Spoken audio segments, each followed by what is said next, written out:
Cool Figure TV.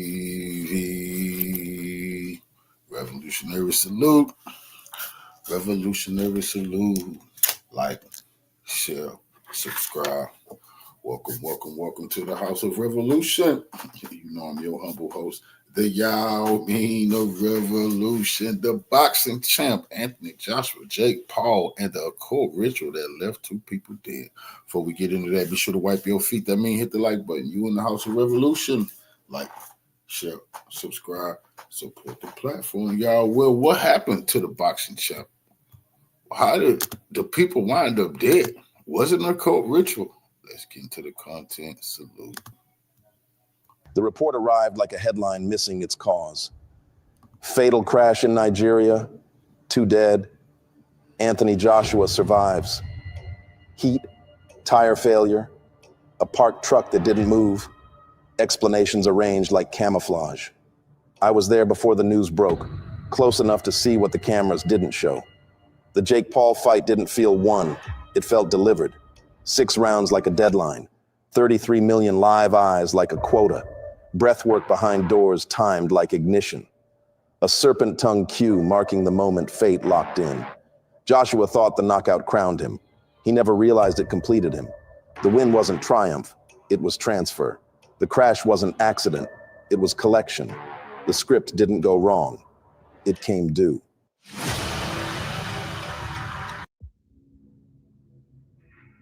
From the outside, people still talk about boxing like it's chaos wrapped in leather.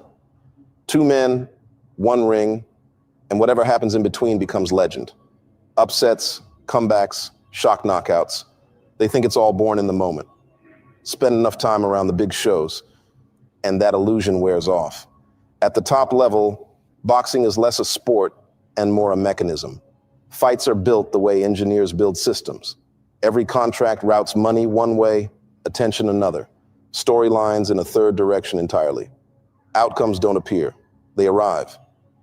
This event, Joshua versus Jake Paul, was put together with that cold precision. You could hear it in the way people spoke about it. The first thing on everyone's mind wasn't the matchup. It was the scale. In one planning meeting, a Netflix rep said it flat, like reading a line off a checklist. We're positioned for 33 million live. That's the floor. He didn't say it with excitement. No chest beating, just expectation. The room didn't cheer. They nodded, adjusted notes, and moved on. The number hung in the air like a figure that already existed and simply needed to be reached. What bothered me wasn't the size of it. It was the way everything else bent around it.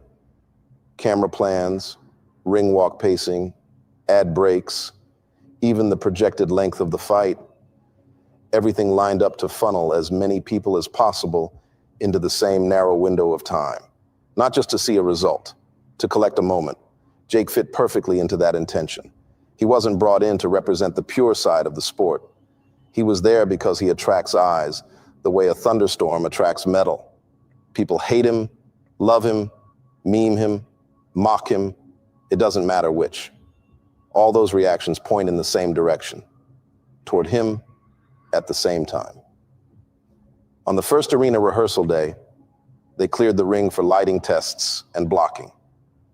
A few production assistants ran through ring walks, pretending to be fighters so cameras could line up their movements. The place felt half asleep. Jake climbed through the ropes anyway. He moved through a slow shadow boxing routine, loose and unhurried. This wasn't for show. There was no live feed, no crowd. He stopped near one corner and just stood there for a few seconds, breathing evenly, gaze unfocused. Then he tilted his head, fixed on some invisible mark, and his tongue slipped out in that quick gesture he's become known for. No one around him reacted. No, do that again for the shot. No jokes. The director kept talking about lens choices. The crew adjusted a jib arm. The gesture came and went like part of the choreography. I'd seen that same motion in old clips, always close to a turning point. Fans called it a taunt. In that empty arena, with no opponent and no noise, it felt like something else entirely, like a mark on a blueprint. The build-up for the fight followed the same pattern. Every piece of content pointed toward the live broadcast, as if that single window of time mattered more than anything that came before. or after. Analysts and commentators circled the same phrase. If this gets into the later rounds, that's where the story is. Then there was Joshua. He didn't come in on a wave of gimmicks or theatrics. He carried history into every hallway he walked through. Olympic gold, world titles, losses that would have broken lesser fighters, comebacks that rebuilt him. When he stepped into the building, the air shifted slightly. People straightened up. He wasn't the attraction. He was the anchor. He stayed composed all week. No nervous energy, no forced bravado, just steady. Like a man who had already accepted whatever this night was going to turn him into. During media day, I saw him off to the side, wrapping his hands while cameras focused on Jake doing rehearsed answers. Someone asked Joshua, "What kind of fight are you expecting?" He smiled in that small, controlled way of his. "Structured," he said. "There's a rhythm to this one. 6 is where everything changes." He didn't treat it like a guess. It sounded more like a scheduled time. That word, structured, stuck with me. The closer we got to the opening bell, the more obvious the structure became. The commentary scripts, the promo lines, the way the ring walks were timed, even the phrasing of sponsor reads, everything pushed people toward one shared experience, that later stretch of the fight, that pivot point. The live count wasn't just a metric anymore. It felt like a gauge on something deeper. Focus, emotion, whatever it is people project when they all stare at the same violent moment together. If you step back and see all of that at once, you stop thinking, who's going to win? You start thinking something else. What is all this being built to feed? By the time they called fighters to the ring, the answer didn't feel random. The event looked less like a contest and more like a device waiting to be switched on. Joshua walked toward the tunnel with calm, measured steps. Jake followed with that same strange, rehearsed ease. The machine was ready. All that was left was to let it run. The ceremony didn't start in the ring. It started in a conference room with blackout curtains and a folding table pushed against the wall. Almost. That afternoon, I was cutting through a service corridor behind one of the media stations. It was the kind of hallway you only use if you work there. No fans, no cameras, just staff moving quietly from task to task. That's when I heard it. Breathing. Deep, steady, layered. Too many lungs to belong to one person. Too controlled to be casual. It came from a door that should have led into a small storage room. On the schedule board earlier, someone had scribbled "team session" across that slot with no details. I slowed as I approached. The door stood slightly open, just enough for sound to leak through. In, out, hold, now. A voice guided the rhythm. Male, calm, practiced. The group followed in unison. Air moved in and out of that room like a tide. No one spoke between cycles. The silence at the end of each breath made my skin tighten. I glanced over my shoulder.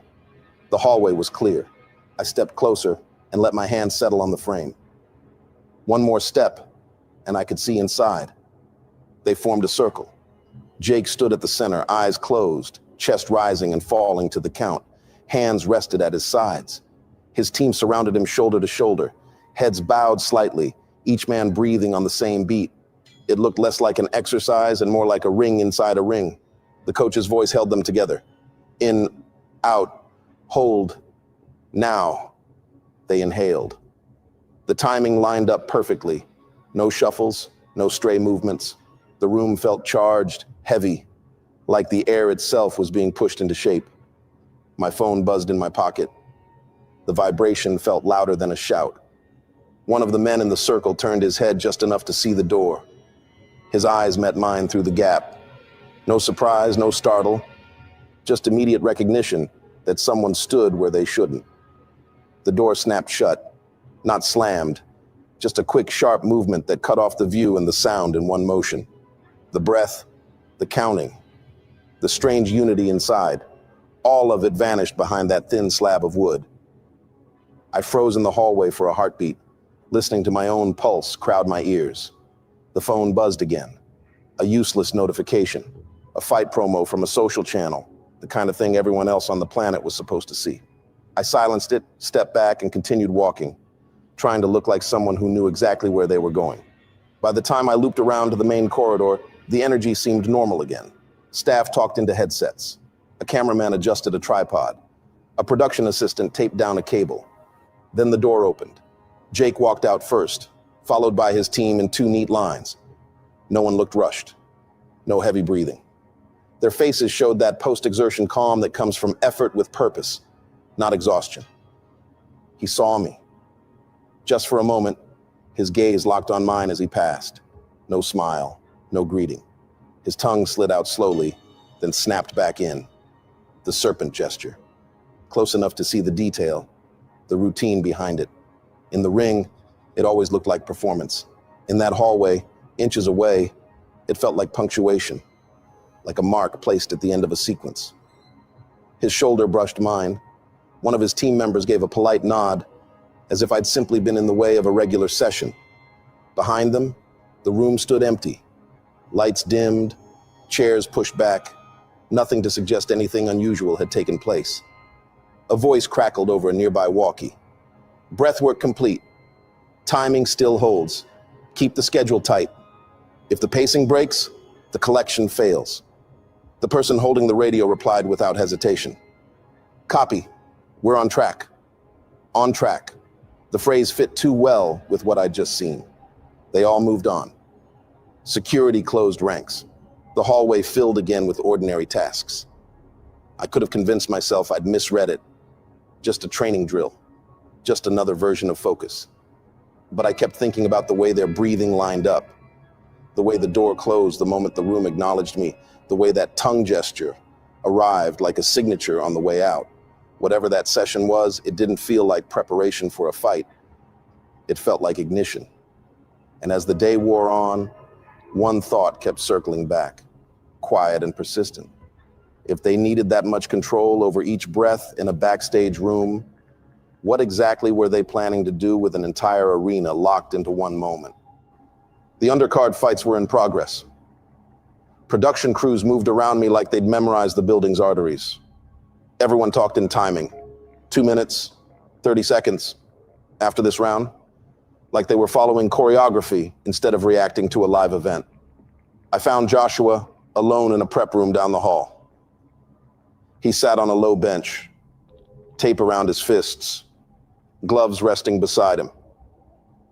He didn't look like a man waiting for a fight. He looked like a man waiting for a scheduled appointment. He noticed me at the door. He didn't break the quiet, didn't shift, just lifted his eyes like he already knew why I was there. "You all right?" he asked. I nodded, but something in my voice wobbled when I answered. "You don't seem tense." "No reason to be," he said. "It's mapped. Mapped."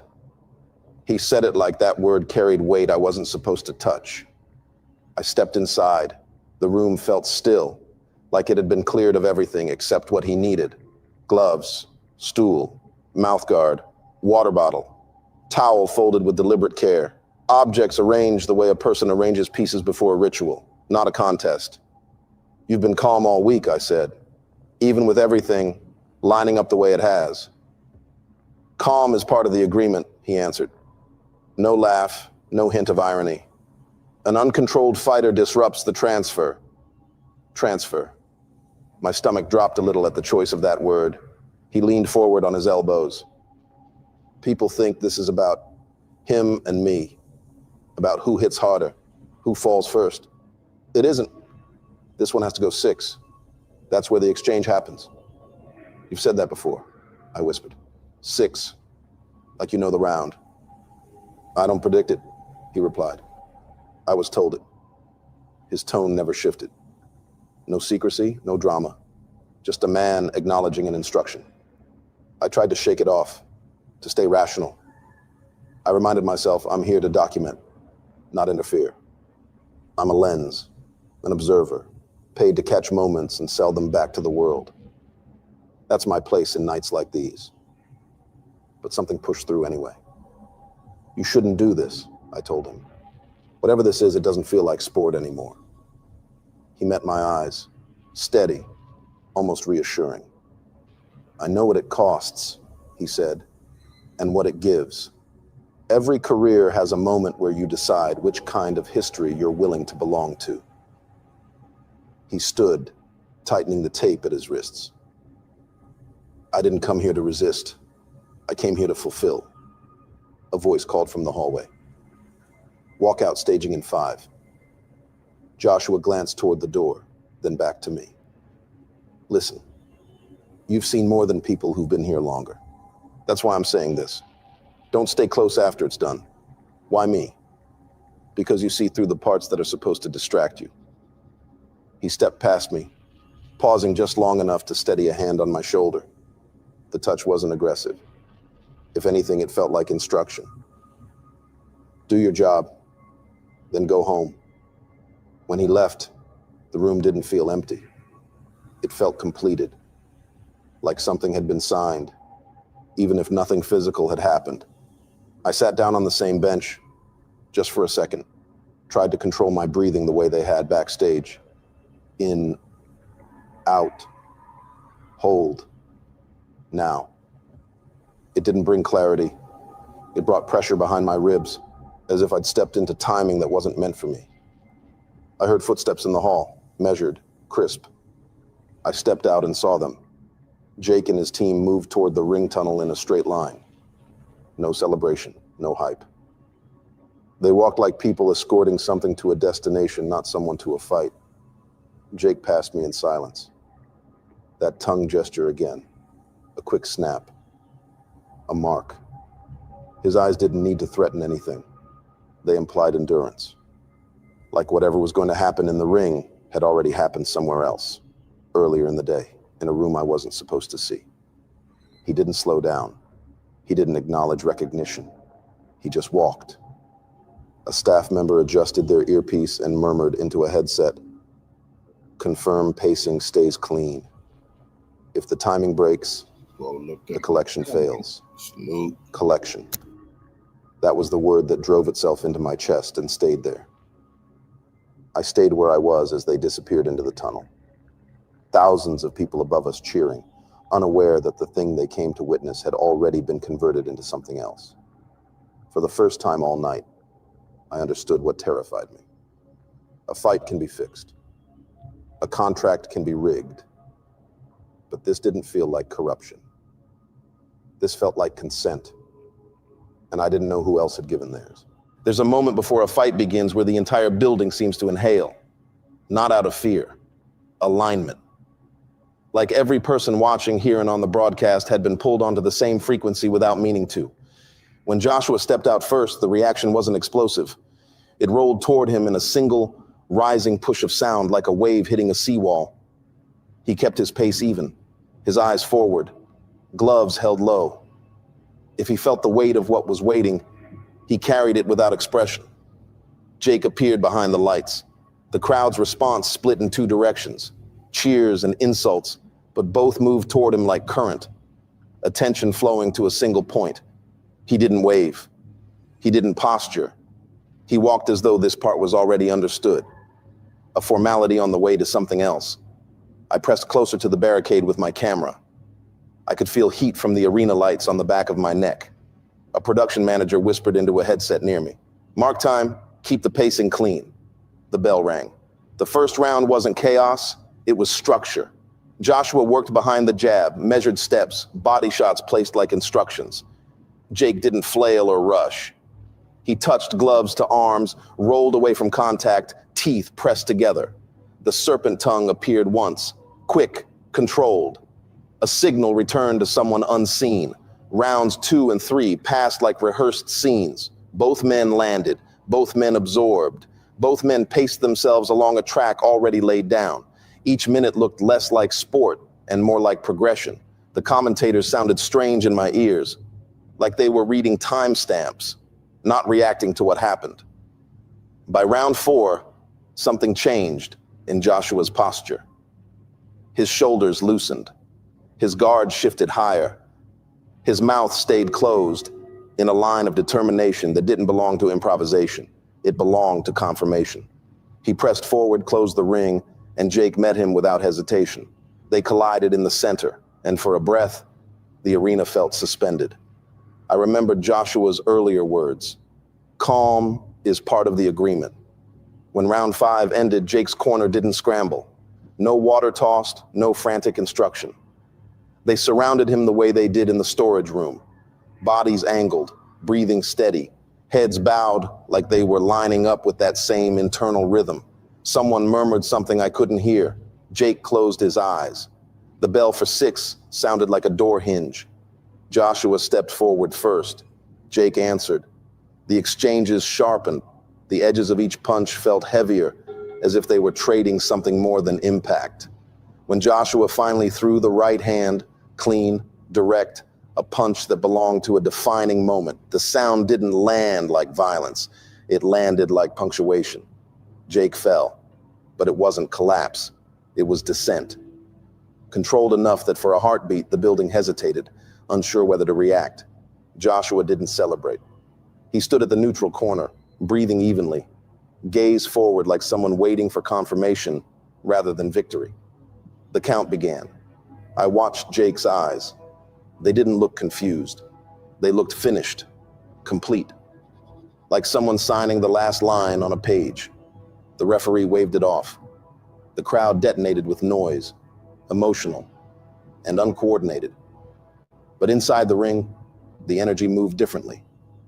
Like the center of the arena pulled something inward before anyone else could feel it. I lowered my camera. My hand trembled without permission. Joshua raised a glove. Not triumphant. Acknowledgement. The air shuddered with applause. Fans chanted his name.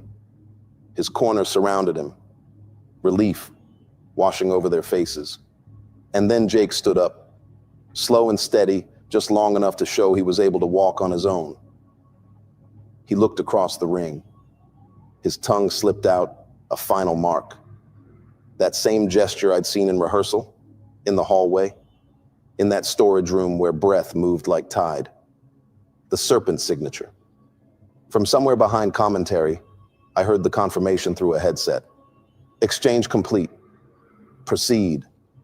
The cheers didn't drown it out, because the word wasn't loud.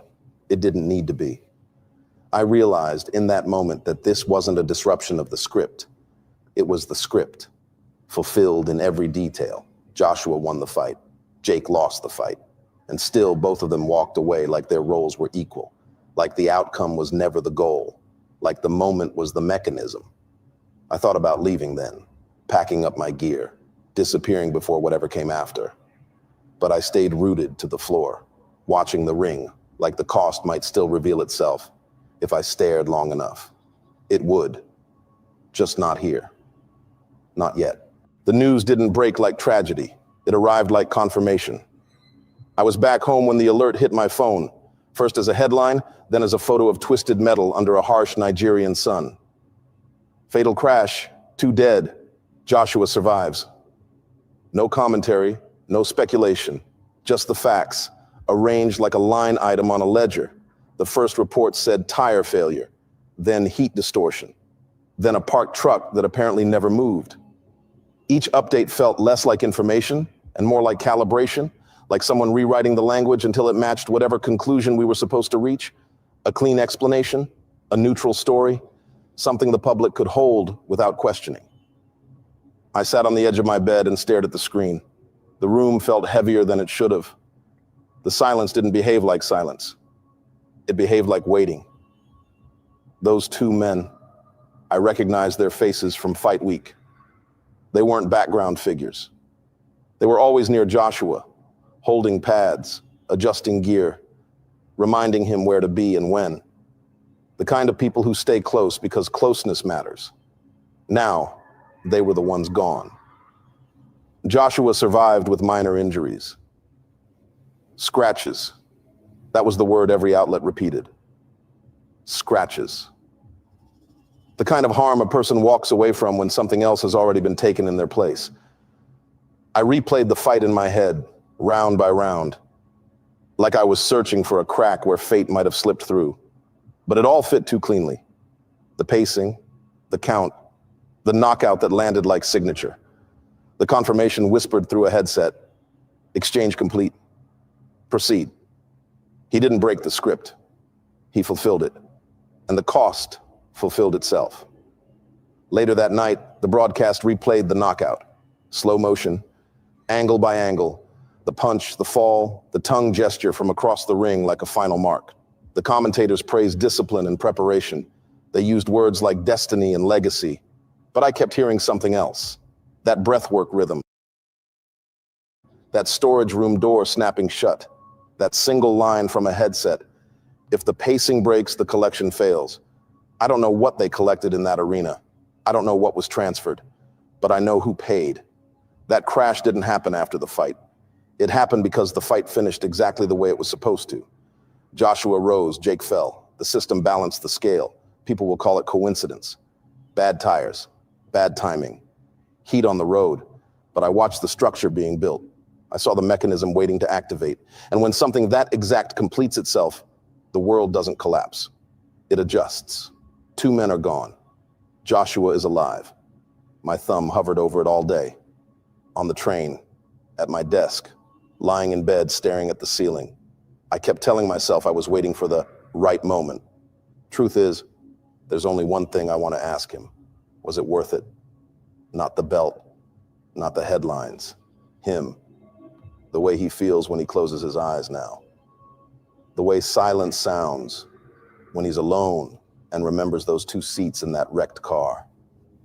The way he walks into a room knowing the world calls him lucky, while 2 men close to him never walked out of that trip. Was the fame worth that? Was the money worth that? Was the script worth what it took to complete? I never pressed call. Instead, I did the only thing I know how to do. I turned what I saw into a story and brought it here, to you, because I was there for the buildup. I saw the breathwork behind closed doors. I watched the 6 rounds unfold like steps in a process. I read the reports of that crash. Now I need to know if I'm the only one who feels this way. So I'll ask you the question I'm afraid to ask him. Do you think the Anthony Joshua versus Jake Paul fight was a ritual? Tell me in the comments.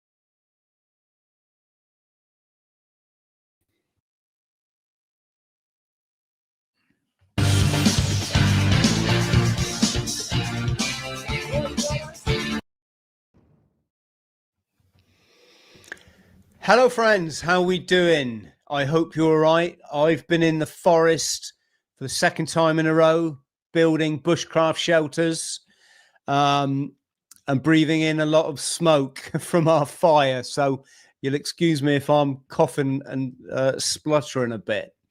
But yes, so what's the old 33 about? So it's said to be the Masonic code number. For those of you that are not aware, this is why you see it on these events. I've got hundreds of these pictures that I've just showed folks. These are not just a few, 5 random pictures I picked off the internet.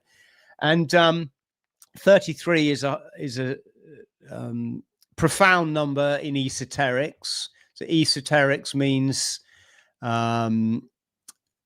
esoterics is that which cannot be seen or understood through the rational logic, I suppose you'd say.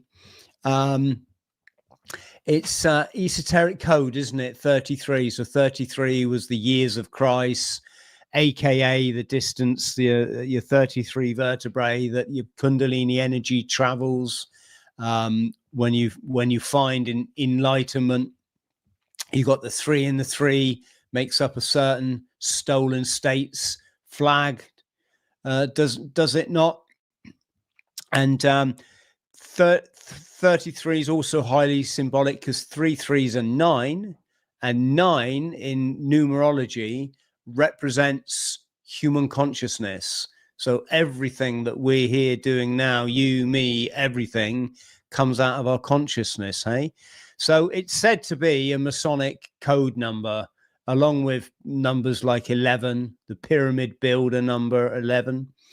I won't expand on that more, but I think you can all remember a certain event which used that master number.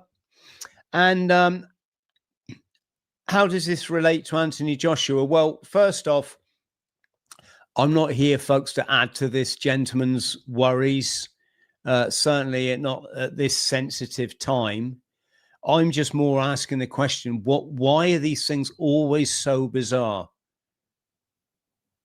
You know, there's always like a bizarre element to these events which are thrust on us through the media. And I wanted to explore it a bit further. So don't look away now if you're squeamish. There is a bit of blood on the road here in this this picture, but it's not grotesque or anything, folks. It's just the crash site. You'll see that Anthony Joshua, is it Nigeria? I'm guessing this is his homeland or his country of origin originally.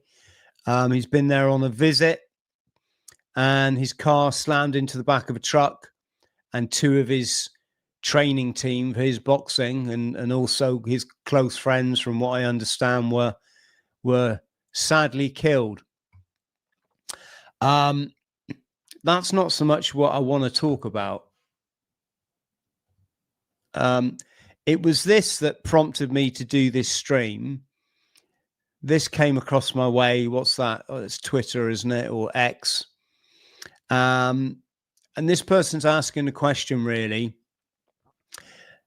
Have we just witnessed what's referred to in the occult as a blood ritual 2 weeks after his 33rd fight against Jake Paul? Now, again, like I say this again, folks, this is not in bad taste. This is just, if you're going to shove this stuff in my face all the time and yours, I think you'd have to be a bit of a dinny just to like not question the weirdness of all of it. And as I said, rest in peace to everybody concerned. But it said that when you sign your name in blood as a celebrity, not literally blood, although, you know, I haven't been to one of these celebrity contract signings, but when you sign up with these huge corporations that are all controlled by the Black Cube lot, the cult of Saturn, the people that shove these cubes in your face everywhere, and their Saturn, aka Satan symbolism, with their Nike swoosh and their one eye symbolism, as in the rings of Saturn. When they sign up for this, they're going to get fame beyond anything that they could ever have asked for. So they're going to get the record contract. They're going to get the big fight. They're going to get, you know, a new film deal or acting role or whatever it might be. But the deal is you can never leave. A bit like that song. What was it? Was it Hotel California? You can sort of check in, but you can never leave. I think that was a reference. And they actually made a film about this called Crossroads. So this isn't, you know, me being absolutely mental. I can be absolutely mental. Don't you worry about that. But no, you sign this contract and you get everything in the Luciferian realm. Lucifer being a fallen, and this is not real. This is allegory, folks. I don't believe in, like, you know, angels falling from heaven.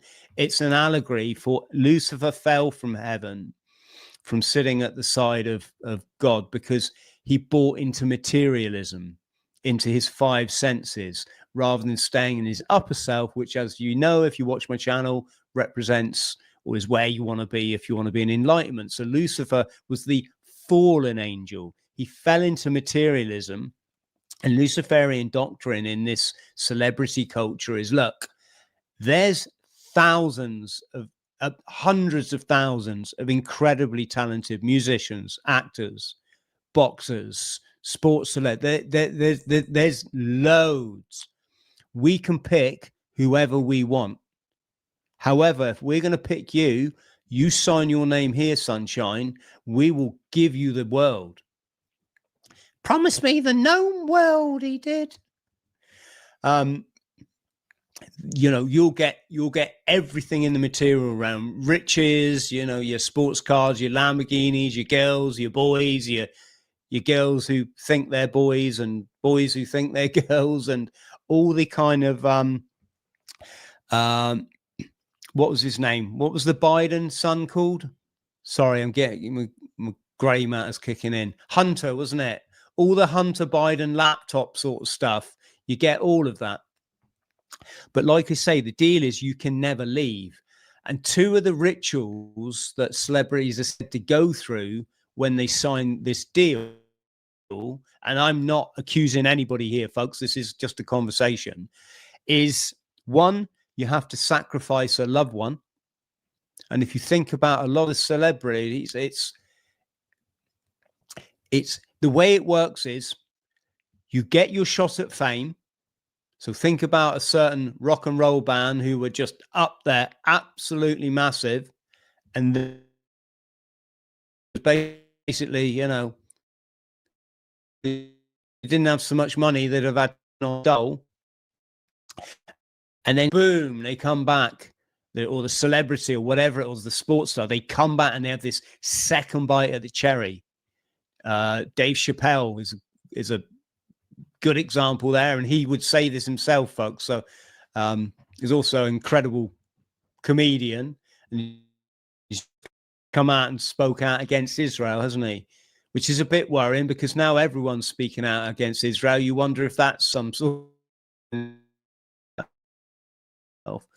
But what they do is they say, do you want another shot at stardom? We'll put you back in the... And you've got to remember, a lot of these individuals are desperately living in their ego, their lower self, looking for absolute hero worship, devotion from their fans. They cannot get by without it. They're obsessed with it. I know, because I know some of these individuals, and they tell me, and I've offered them life coaching to get over this, what is essentially a form of trauma, childhood trauma. And they said, no, Chris, I don't. I've chosen this life, and you know, I'll do with it what I will, sort of thing. Now, that's one thing. One thing is you have to sacrifice a family member. I'm not going to say any names, folks, because I don't believe in accusing people without, you know, you can never prove this, can you? But I think many names have already come to mind for you, and I'm thinking of like boxers, musicians. And the other thing is you have to go through a humiliation ritual. I don't know, for example, getting your jaw broken in a boxing ring. Suddenly, after the 6 rounds that you signed off for have gone past, I don't know, just giving examples here. When you see people like Kanye and stuff losing the plot, and was it going up on stage and trying to grab Taylor Swift's music award and all this sort of stuff, said to be humiliation ritual, that every now and again, if you want to keep in with the, you know, the cult, you have to undergo one of these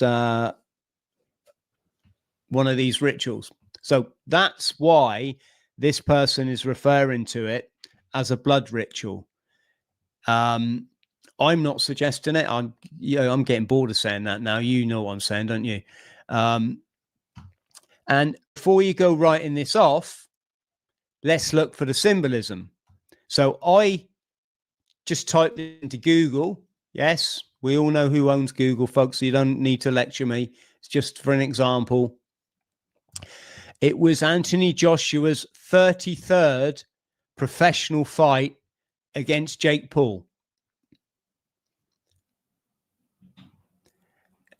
Bit of a coincidence that Anthony Joshua was forced to pay 33 million in tax after the fight. And what are the odds, if you went and tried to get a bet on this, that 33 million people would tune in to watch the fight? And Will Anthony Joshua knock out Jake Paul? It says here it's 100% chance, and that's up 30. Excuse me a sec. That's up 33%. Now, yes, I know we can be reaching a bit with some of this stuff. We're not red pillocks, are we? But I just find that fascinating. And why has this piqued my interest? Well, I did a deep dive into Jake Paul Bacalong. I'll come on to that. But then you saw this symbolism that Anthony Joshua did twice in the ring, which at first viewing looks like he's threatening Jake Paul. I'm going to kill you. That in itself, coming from a Muslim and a nice guy, because Anthony Joshua comes across as a nice guy, that just seemed a bit weird to me.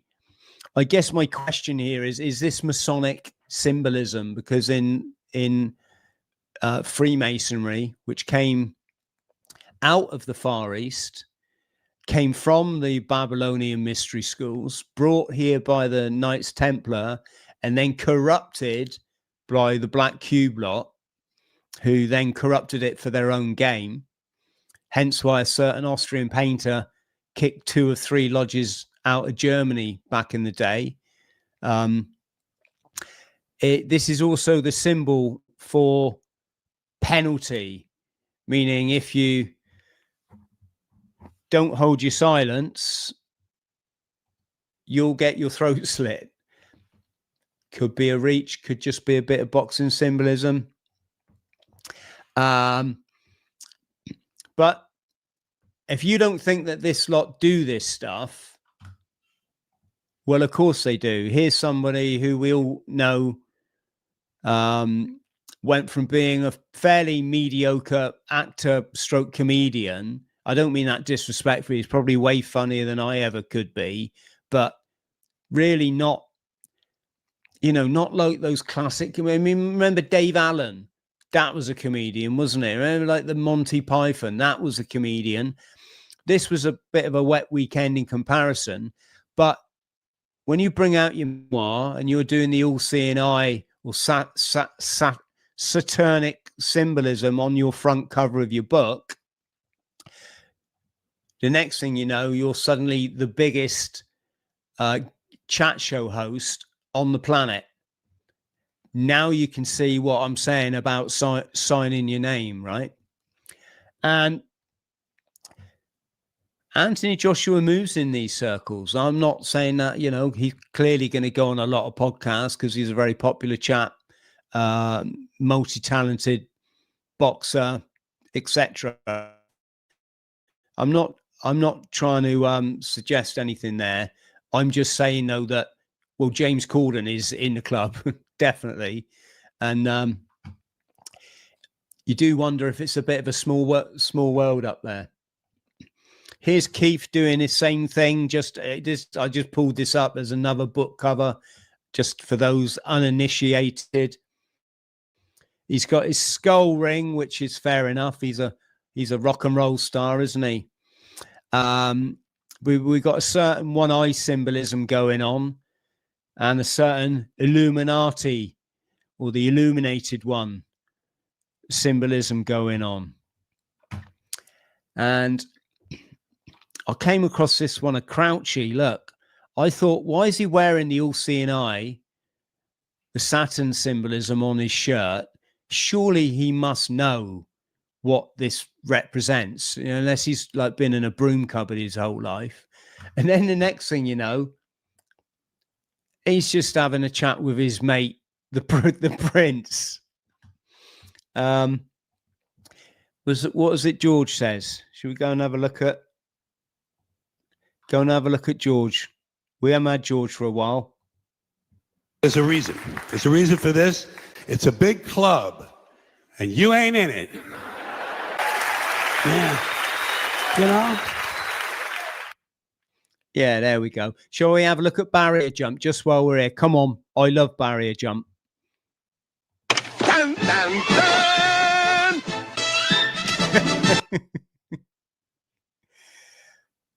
Yeah, don't trust anyone, folks, who laughs at people when they're in pain. So yes, now this is where it gets weird, because back along, I was quite into this sort of stuff, you know, when you go through one of your rabbit hole phases. And I looked at Jake Paul and I realized that his buddy, Rice Gum, was a Freemason. I'm guessing a 33rd degree Freemason. Rice Gum was one of the biggest YouTubers, if you're not aware. He was like as big as Mr. Beast is now. Well, not that big, but you know, he held that position. We'll come on and look at. In fact, here he is. This is Rice Gum. Could be holding his finger on his lip. Could be doing a certain bit of symbolism. I'll let you work that out when I show what they're doing. This is him with one of his girlfriends, and they're doing a critique of Jake Paul's new crib. So Jake Paul's latest pleasure palace. This was back in the day when Jake Paul looks about 5 years old, and it piqued my interest immediately because of the cube symbolism. And can anyone else see what's going on in this picture? And again, you know, would I put my life on this, folks? Probably not. Does it pique my interest? Yes, absolutely. Please remember that's two completely different things, and you've got to exercise your judgment here. But there we got some cube symbolism going on right in the center of some sun symbolism. Sun being symbolic of the illuminated ones. And then this is Jake, who's showing us his swimming pool. Can you see, if you look, it's shaped like an eye. Bada bada boom. In case you're not aware, look, that would be that would be like the pupil. This would be the eyelashes, and it is a bit of a bizarre shape of a swimming pool, is it not? I don't know. Maybe it's meant to be shaped like an eye. Who knows? But Rice Gum's here saying, right, let's have a look at his front room. Now, immediately up, what happened here is ignore all the paraphernalia. That's Rice Gum has put that there using editing suite. This is just Jake Paul's house. But Rice Gum is saying, what have we got here? As in, he gets what's going on here. And you, Joe Public, are not supposed to recognize it. He thinks you're too dumb to realize that this looks like a Masonic hall. With the two pillars here. Was it Boaz and Joachim, or however you pronounce that? I've never known. My Grandmaster Freemason mate laughs at me when I pronounce that. I say Freemason, he's an ex-Freemason. But what it was, this was Jake Paul's crib, and Rice Gum sat there with his girlfriend, and he says, right, we need to jazz this place up a bit. So Rice Gum's recognized that this is symbolic of a Freemasonic hall, and these guys, to become top YouTubers, have all probably reached the 33rd degree in Freemasonry. And so the first thing they put there was this fridge freezer. If you remember, in the Masonic hall, you have the moon, the lunar, the feminine energy, the magnetic on top of this pillar. That's represented by the cold, the freezer. And then he says to his girlfriend, right, why we need something for Jake to cook on. So they've gone for the microwave. This was the second thing, folks, to represent the heat, because on this pillar, you you have the sun, don't you? And then they put this, what do you call this, dressing table up at the far end. And if you've ever seen a Masonic lodge, you'll know that they have an altar at one end of the lodge. Then they also have the infamous square, or the black cube. I don't know if this is the reference to the square guy or whether that's solely the square and compass connection there. But they put the chair to represent the chair that the initiate stands on. And do you remember that in the initiation ceremony of Masonry, you've got to put the noose around your neck and swear on pain of death that you're not going to give secrets away. So that's hence why they decided to put a noose, which, if you think about it, would have been really bizarre and random to suggest that Jake Paul hangs himself. Do you get? I mean, that's the sort of thing that would actually get you kicked off YouTube. So clearly, this I would suggest meant to be something else. And on here, he said, let's give him a picture of me, Ice Scum. And if you look at the glasses here, he's got the 33, the double lightning strikes is said to represent the 33, as in the 33rd degree level of Masonry. So, yeah, let me know in the comments what you think. It's all a bit bizarre, isn't it? It's funny how these things, you can obviously read a lot more into this sort of stuff. But if I just go back to the numbers for those that have just joined us, this was the fire truck in front of that hotel in the gambling capital of America after everything went bang, bang, bang, bang, bang, bang, bang, bang, bang, bang, bang. With the number there that you recognize. This was Elon who bought X for 33 billion. This was that bizarre plane that went down in India and the guy just got up and walked away and everyone was like, how did that happen? But a certain number on a certain fire truck. This had to be, didn't it? When you think who controls Hollywood and who controls NASA, remember, NASA was founded on the occult. NASA was founded because we cannot get a rocket into orbit, into space, not because we can, folks. Remember that. And it met at the same time out there in the desert in California as all the pornographers who were escaping Germany under the painter, because he kicked them out for doing pornography with their Nickelodeon cinemas. They become unpopular or they faced competition in New York. So they went out west. They founded Hollywood, named after the wood that you make magic wands out of. So all of this is linked. Buzz never hidden the fact, I think, that he and Neil Armstrong were 33rd degree Masons. So, yes. And I should just say, incidentally, folks, I'm not having a go at Freemasons. What you do with your life, if you're a Mason you're watching, that's, this is the car, the Liverpool chap, the ex-Marine that drove through the crowd. This was the police van, wasn't it? Or was it an ambulance? I think it was. Can't quite remember. But yeah, you can live your life in any which way you want. It's a bit of a weird one, this, isn't it? My girlfriend's dad was the Grand Master Mason of our local lodge. He was absolutely lovely bloke.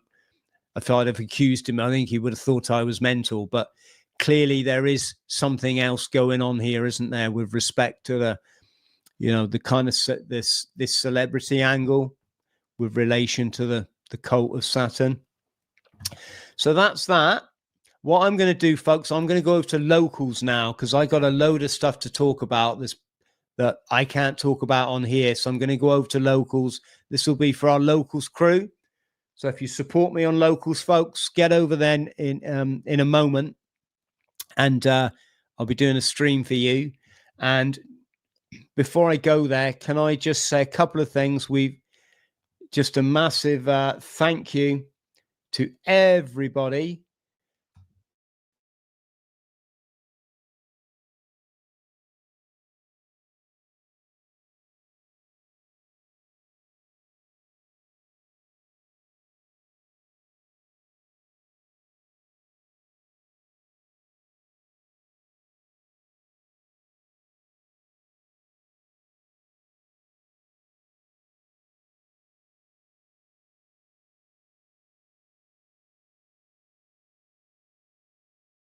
heavyweight boxer, Anthony Joshua. Now, it came out yesterday, man. Now, we seen that fight, man, about 10, 11 days ago, right? And we just see an interesting trickle of events, man, in these athletes' career, man. Right when they're at the height. And then we see them always lose somebody around them right at the height of their career, right? So without further ado, man, we're going to look right into this situation and we're going to see what's going on. Now, back on December 19th, Anthony Joshua defeated Jake Paul by a 6-round knockout, right? The former heavyweight champion overwhelmed Jake Paul with power and experience, earning a 6-round KO in their highly anticipated Netflix main event in Miami. So first, let's look into this fight, man, and let's see why Jake Paul met his demise. And it really wasn't even worth no money, if he was a betting man that night. Anthony Joshua was a heavy favorite that night, unless you was to bet on the round or something, or bet on a knockout. I don't know what the case would be, But let's look at it, man. Because if we look at the span of Anthony, Oluwafemi, Alasani, Joshua, right? Now, regardless if I said that right, I'm going to make it seem like I know how to say it right. But anyway, if we look at the span of his life, it was 1,887 weeks at the time of this fight, the time that he knocked out Jake Paul. Right now, we have 1, we have 2, and we have 7, man. Now, in other words, we have 187. When the Society of Jesus equals 187, and Brotherhood of Death equals 187 in the English language, forwards, right? And we have backwards. This is the practice of gematria. This is what these entertainment, sports, movies, entertainment, as well, politics, it's all done by numerology and gematria. And this is what's going on, man. They're scripting out these fights. They're scripting out games. They're scripting out school shootings, you name it, man. Anything that's going on in mainstream media, right? It's being done by the numbers. Now, Society of Jesus, man, 187, man. Now, it was another athlete that was surrounded around these same numbers that we just talked about, right? But 187 is a slang reference to murder as well, right? In section 187 of the Penal Code, which defines the crime of murder, right? And we so happen to have, right, Anthony Joshua's best friend happened to be killed in a car crash. His coach, it was 2 people, right? So one of them was also his best friend and his personal trainer. And then the other one was his coach. Both died in this car crash 10 days after this knockout. But we seen the code for murder already showing itself when Anthony and Jake had that fight. Now, Wemby, man, Wemby had just lost his granny. His grandmother had passed away the same day he lost the NBA Cup Finals. And look at the record of the Spurs and the Knicks in the NBA Cup Championship. And mind you, these records did not change after this championship game, because that game is the only game in the NBA Cup that does not affect team records. So after this championship, their records were still 18-7. In other words, 187. Brotherhood of Death. And then Wemby, grandmother, dies. Same thing, Anthony Joshua. This time, he just wins. So it really don't matter in this game whether you win. A sacrifice is going to come whether you win or whether you lose. To play this game, you got to make a sacrifice. Because although Wemby lost that game, Wemby is going to go on to be one of the GOATs, man, as we can see how his career is panning out. So this little NBA Cup loss, what is an NBA Cup? Yeah, middle of the season championship. Who cares about it? You see what I'm saying? Who cares about that anyway? Right? That's not even saying much. Yeah, man. These sacrifices got to happen, man. These rituals, they got to go through. This ain't got nothing to do with Anthony Joshua not following no script. This was a script all along. Come on. Right? Because we see the same connections with Wemby the day he lost his grandmother. The span of his life. We got the same numbers. 187. Pay attention to that. We looking at the span of these people's lives. The day that these things happen to happen. And we getting the same numbers, man. 187. It just scrambled up. Same numbers, though. Same energy. The numbers themselves have the same energy. Regardless of what order you put them in. Right? Because we even have 8,017 days old that Wemby was the day that he lost in the championship and the day that he lost his grandmother. Brotherhood of Death equals 817 in the Satanic Cipher and numerology rules. Zeros have no value. Well, come on, man. I'm just using him as a reference point, man. The next same day, he's sitting at the press conference. Got to sit here and boo. You know what? Let me not do too much. The same day that his grandmother, the same day he's sitting here fighting back tears, right? Sitting here fighting back tears. Back to Anthony Joshua, 187, right? The Brotherhood of Death. Jake Paul out of surgery, eating liquids for 7 days. Pay attention to all these numbers. We're going to circle back on them. After Anthony Joshua broke his jaw. Now, the span of Joseph Paul's life, pay attention to these names too, biblical names. Jake Joseph Paul was 347 months old at the time of this fight. The Brotherhood of Death equals 347. The Brotherhood of Death is another name for skull and bones. So that's why in this skull and bones ritual, Jake Paul got his jawbone broken on his skull, right? You following me now? Now we seeing how these skull and bones rituals is really going on. Brotherhood of Death and Jake Paul was the victim, right, for this ritual. He even showed you in his last fight when he walked out fighting Mike Tyson that every time he fight, it's a skull and bones ritual. Look at the skull and bones on the back of his jacket.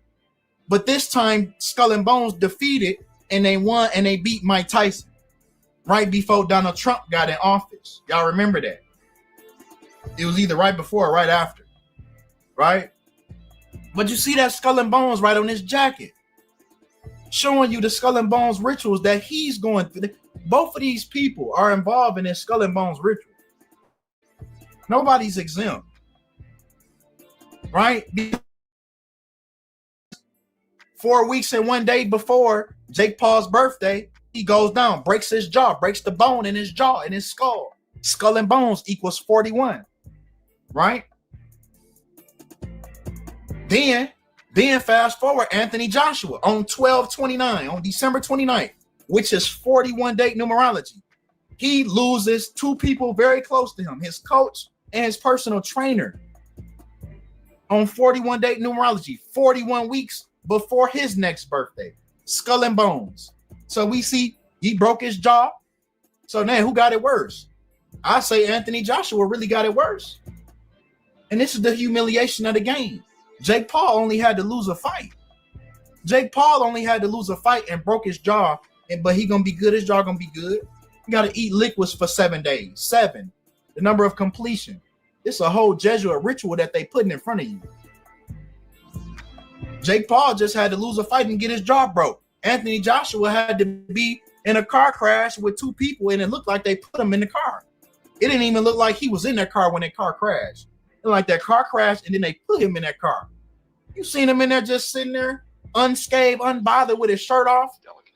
It just looked like a whole little play. Everything they do just like a production. Everything is a character. They always got to stay in character. You know, he's this big boxer, this big heavyweight boxer. So yeah, he got to be in the car with his shirt off. You see what I'm saying? It just looks so, just everything just looks too strategic. You see what I'm saying? Man, they probably put Cuz in that car afterwards. But come on. Right? Because this car crash even happened on the 76th day of Anthony Joshua's age. Like Skull and Bones equals 76. Yeah, 6'7". There go that 6'7" whole time, all this time.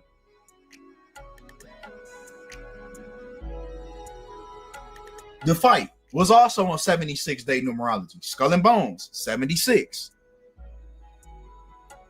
Skull and Bones, aka the Brotherhood of Death.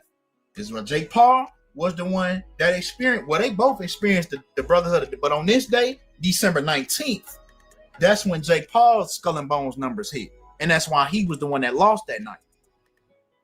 11 months and 2 days after his birthday, the Brotherhood of Death equal 112, aka Skull and Bones. Then he break his jaw.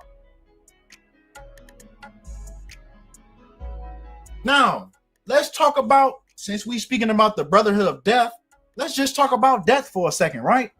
Because the death of Anthony Joshua's coach and personal trainer was on the first week and the fourth day of that fight, when the word dead equals 14 in the ordinal cipher, D being the fourth letter of the alphabet, so on and so forth, E being the fifth, A being the first. Add that up, 14. Now in Cantonese, 14 sounds just like must die. In Mandarin, 14 sounds like is dead or want death. 14 is phonetically close to must die. So the way that you say 14 in Cantonese sounds very similar to must die. So that's why in Jake Paul's 14th fight of his career, he broke his jaw. Paul equals 14. Paul must die. In this fight, it was symbolic. It was symbolic. Paul, 14, dead, 14 in his 14th match. Then on the first week and the fourth day of that, Anthony Joshua's coach and personal trainer are dead. But come on, man. Come on. Because Anthony Joshua won this fight and remained on 4 losses in his career. In Mandarin, Cantonese, Japanese, and Korean, the word for sounds very close to the word for death. So we keep on getting this number 4, man. It's number 4 and it's number 14 linked to death. And then we seen the reflection of 1441, Skull and Bones. It's all linked together, man. It's all linked together, man. I know you see that 33 right there. So let's just go ahead and get into it then. Right? Because once again, man, the span of Anthony Joshua's life was 187, basically, right? 1,887 weeks, 187. Society of Jesus equals 187. So let's get to this Jesuit ritual. Let's get to it. Society of Jesus. Anthony Joshua's next birthday is on the 9th month and 27th day of this fight, which was a tribute to, once again, the Jesuit order, whose anniversary is on the 9th month and the 27th day, September 27th. That was Anthony Joshua's 33rd fight. It was his 33rd fight that he won. His 33rd fight. Then he even go on Instagram to shout out to the 33 million viewers that the fight brought in. Man, come on, man. We are all one under God's eyes.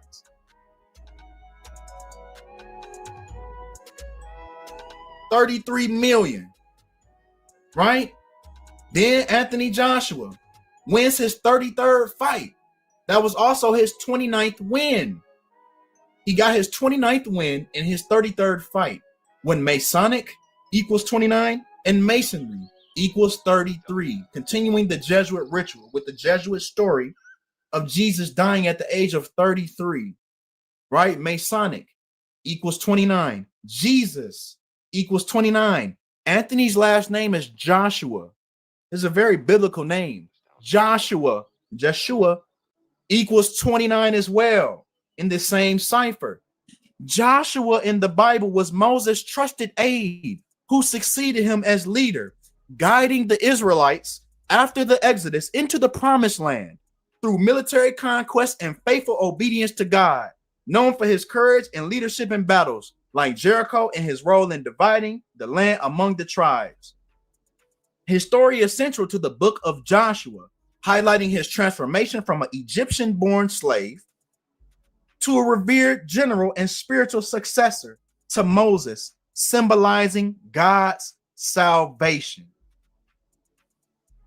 And that was his 33rd fight. And then here he go telling you 33 million and telling you we are all under God's eyes.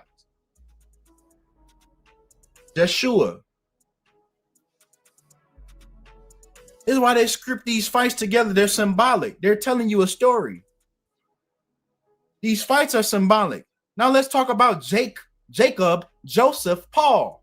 He has 3 biblical names, right? Paul was the missionary that was spreading the gospel to the Roman Empire, to the Holy Roman Empire, aka the Jesuits. Joseph was Jacob's son. Jacob was renamed Israel by God after wrestling with the divine being, signifying his struggle and perseverance with God and man, with the name meaning one who strives with God or God fights. Although he was renamed Israel, the Bible continues to use both names, with some interpreting Jacob as his earthly trickster self and Israel as his spiritual transformed self, representing his new relationship with God. So Jacob was renamed Israel due to struggling, fighting a divine being. His struggle, fighting a divine being in his 33rd fight. Jeshua, Jacob going against Jeshua. This is biblical. Symbolize and that defeat. Look what that defeat symbolized. Leading the Israelites to the promised land. Look at this whole picture. Look at this whole picture. Look at this whole scenario. Look at the people fighting. Look at them. Look at how they look. Look at the story. Look at the names. Right? Look at everything that's going on. Look at this whole picture and see what they're painting to you. Right? Because the book of Joshua is the 6th book in the Hebrew Bible. When Anthony Joshua defeats Jake Paul by the 6th round. Come on, man. Come on. Right? Because Joshua even improves to 29-4. And then Jake Paul, see, they even Joshua improves to 29-4, while Paul falls to 12-2. Anthony Olaseni Joshua equals 294 in the English language backwards. His numbers perfectly aligned. He improved to 29-4, just like his name. And then you see who they're tributing in these fights. You see it for yourself. Paul, and he was the one. Paul in the Bible was the one that was spreading Jesus' ministry through Rome, aka the Society of Jesus.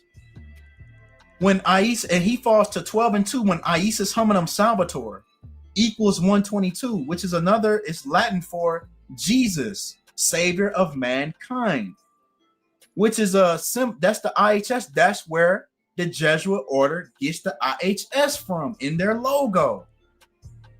This is a whole Jesuit ritual, man. This is a whole Jesuit ritual. And then you see the other societies that get tributed as well. Society of Jesus, Skull and Bones, and Freemasonry with that 33rd win, with that 33rd fight. Well, come on, man. Because everything, and then this is a little piece of Jake Paul's humiliation, right? Is because he has to make this his profile picture of him getting knocked out by Jeshua, symbolizing his struggle with God, just like Jacob in scripture, right? And he even has 28.8 million followers, just like how Anthony Joshua was born on the 288th day of the year.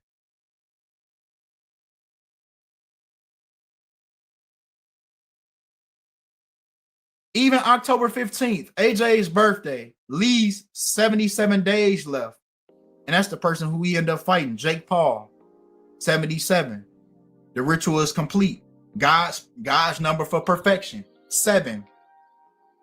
7. And then he takes on Jake Paul, defeats him, right? God's number for perfection, 7-7. And that was his 33rd match. You see what's going on. You see G, Masonic. G is the 7th letter of the alphabet. That's why the Masons put that G in the Masonic. And then look at this. The black man beating up the white man, brought to you by Kentucky Fried Chicken, right? But come on, man.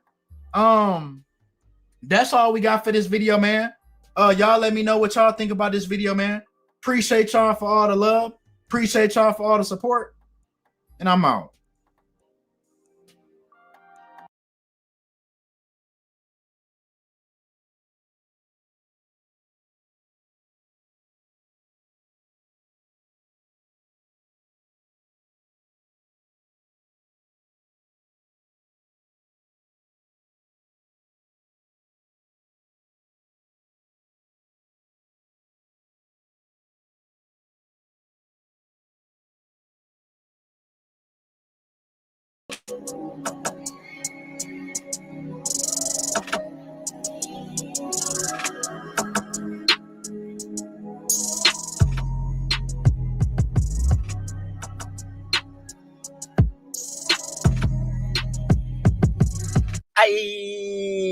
What is going on with y'all, man? It is Black Balloon, and I'm coming back with another video, man, so y'all already know what's going on. All right, y'all. We got Jake Paul right here, as he did multiple times in the fight, sticking out that serpent tongue at Joshua Anthony. We're going to get into some stuff. You know, I got a couple of things I want to show y'all about Jake Paul, play some clips from people who are talking about it. Had a lot of folks sending me messages and, you know, asking me to do a video about this today. So I figured, why not? Let's go ahead and get into it. So as y'all already know, Joshua Anthony was involved in a fatal car accident just about, 8 to 10 days after he knocked out Jake Paul. New photos of Anthony Joshua's wrecked car show how he came within inches of death after a crash in Nigeria. The heavyweight British boxing champion was traveling in a Lexus Jeep when it smashed into a stationary truck shortly after 11 a.m. 2 of the 5 people involved in the crash tragically lost their lives, but Joshua survived with just minor injuries and was taken to a local hospital. A friend of the star said that he's okay, but badly shaken up. Now, that accident killed the 2 front passengers who were very close to Joshua Anthony. One of them was his personal trainer.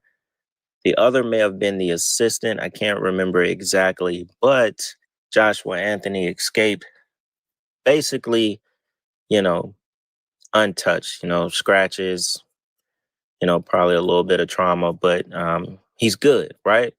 So supposedly they tried to overtake a car on the expressway and they ended up crashing into a parked vehicle. It was parked.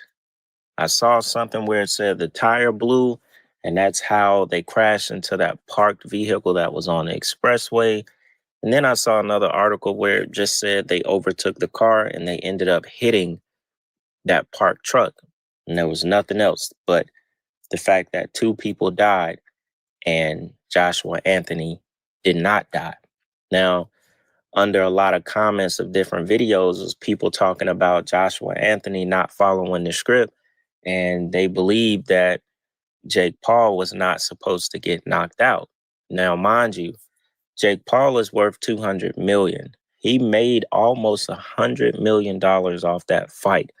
I think about $94 million to be exact. Now, I don't know if he was worth 200 before the fight or if that fight increased his net worth to 200 million. So, you're pretty much at ritual level. You're pretty much at sacrifice level. I'm not sure exactly how much Joshua Anthony made, but the timing of this is undeniable, and I don't believe in coincidences. Now, do I think this was because he didn't follow a script? I don't know. Because when you watch the fight, Jake Paul didn't even put his hands up. It's almost like he welcomed him to go ahead and knock him out in the 6th round by a 6'6" boxer. There's a lot of numerology around it as well. Joshua Anthony was 6'6". He knocked him out in the 6th round.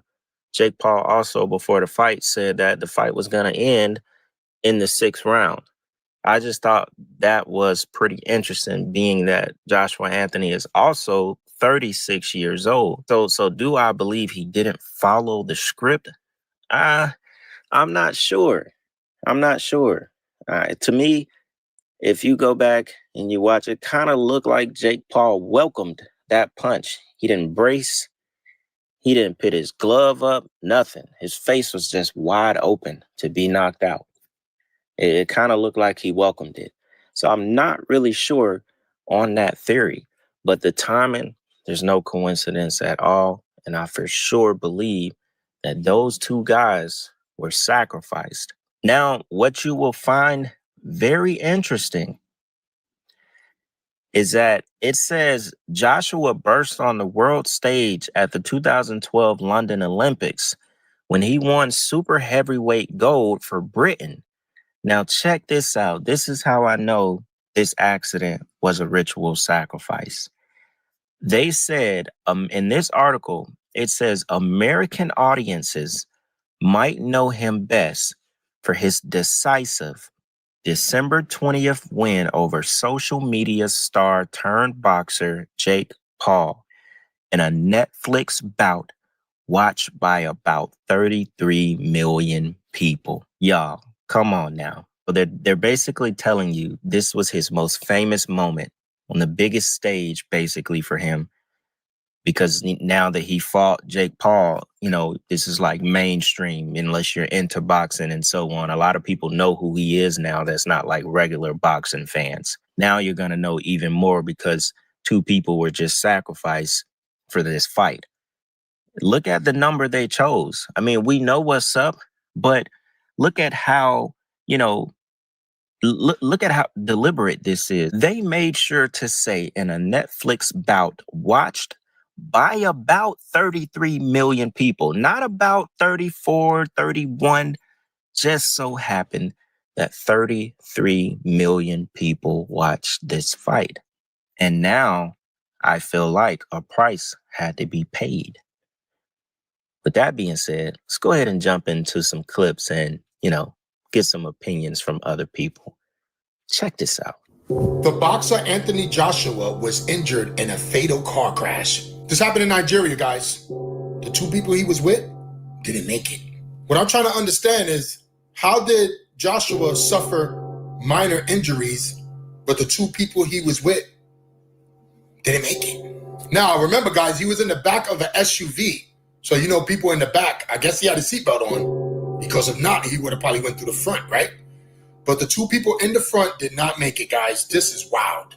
They saying that the car hit a stationary vehicle, which means that the car wasn't moving. It must have been parked or something. What I'm trying to understand, guys, is how did they hit a parked car and did it make it? How fast were they really going? And then people are saying that the crash came after he knocked out the YouTube star, Jake Paul. Why would they say that? You know why? Because they're just telling you that he had a fight with Jake Paul, and then 2 weeks later, he happened to get into a car crash, but he's okay. Something's going on here, guys. Something that I don't know nothing about, because nothing's going on here, guys. It's always the same script with you motherfuckers. Bad car accident, died in the tub, drug overdose. You motherfuckers play it out, bro. Because nothing happened to this man until he beat old Jakey Poop. Now the man getting in a car accident, 2 dead, he severely injured. We on to y'all ass. We know he broke contract. That fuck ass no knockout clause that he gonna put in every fight. Motherfuckers been getting knocked out since I was 8 years old. Now all of a sudden you come into boxing, there's a no knockout clause. Boy, that's the most pillow soft, cotton soft shit I done ever heard, boy. All this money this man got. You mean to tell me he riding around with ball tires? Tire just exploded, huh? Yeah, I bet. Now, there's some videos all over the internet of the car and of a little small truck, you know, basically towing the car away. Y'all, the front end of the car is absolutely gone. It is gone. And when you look at that little corner of like that, you know, military looking diesel truck that it rammed into, it don't even look like that truck budged.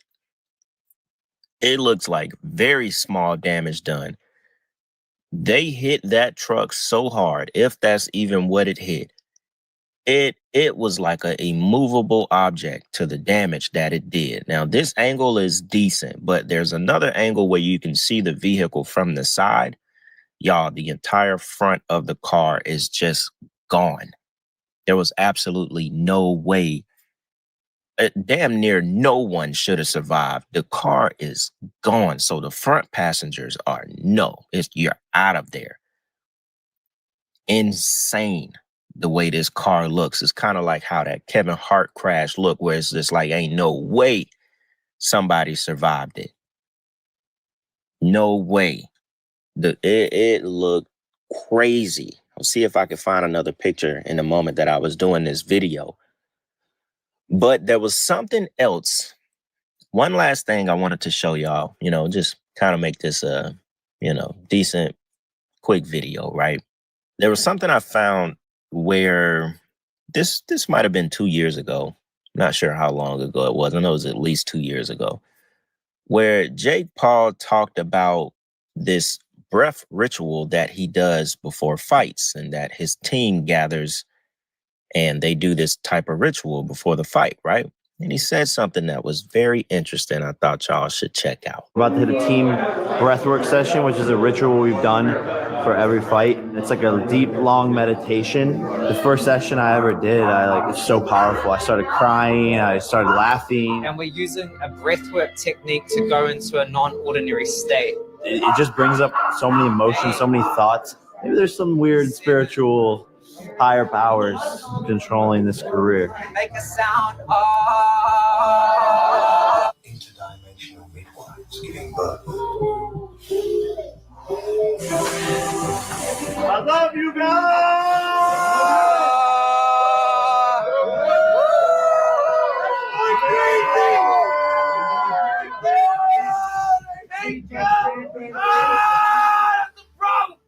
People will probably be like, what the hell are they doing? But I think they won't be saying that after Sunday night. Now, you notice what he said. The guy said that they were going to go into an unconventional state. And he just so blatantly, now I think that was back in 2021, actually. He so blatantly admitted that some kind of spiritual higher power basically controls his career, controls his life. So these people are never afraid to admit to what they're doing, because it's like in that moment, he realized this was going to be weird on camera. So that was the best thing he could say, because he knew people would think this is something like some kind of demonic practice channeling of something, you know, and who else knows what they would do off camera.